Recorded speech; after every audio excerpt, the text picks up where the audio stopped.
Lover आज भाई इनके रख लो। ए भैया मुझे याद है कि जब मैं पिछली बार आई थी तो ये मुझे हाथ पकड़ के गवा रहे थे। वीडियो वायरल है। ए बरा तू हाथ पकड़ ले इनको कि सोचल ना रही ऐसन। एक माइक दीजिए भाई।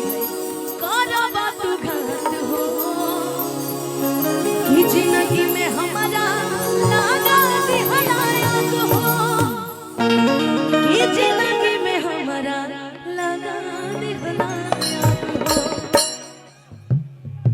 कि अब अकेले रहल ठीक बदनामी से। अकेले नहीं खेला है क्या अब? क्या करे हम छोटे बाबा? हम हमारे गाँव है बदनामी से आज माफ कइनी तू हो पड़ रहे कोनो ही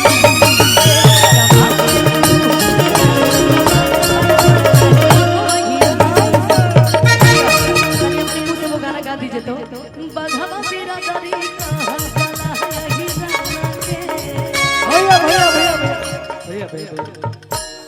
हमें हमें करने कोई गुनाह थोड़ी है। सही बात। टुनटुन जी का कभी कभी गाना सुन लेते तो और मन में हो जाता कि ना ना ना ये लड़का होके गा सकता है तब लड़की होके नहीं गा। अरे तू तो उनके से सिखा सकता है। बाजी कैलाया पाना दीवानी से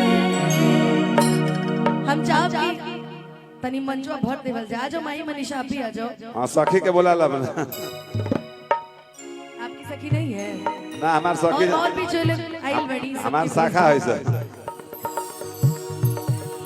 कि दगाबाजी कैलाया पाना दीवानी से ओ दीवानी से हम दगाबाजी ने करल ना है बहन तक जिंदा बा हमार। रमक गया भैया कि जब माफ कइनी तू हो का याद रखबा पड़ रहे कोनो हिरानी से। जब माफ कइनी तू हो का याद रखबा पड़ रहे कोनो हिरानी प्यार कइनी दिल से तू खेल जाती संगे संगे लड़नी हो हर मुस्की कैलाया पाना कि जा माफ कइनी तू हो का याद रखबा कि जा माफ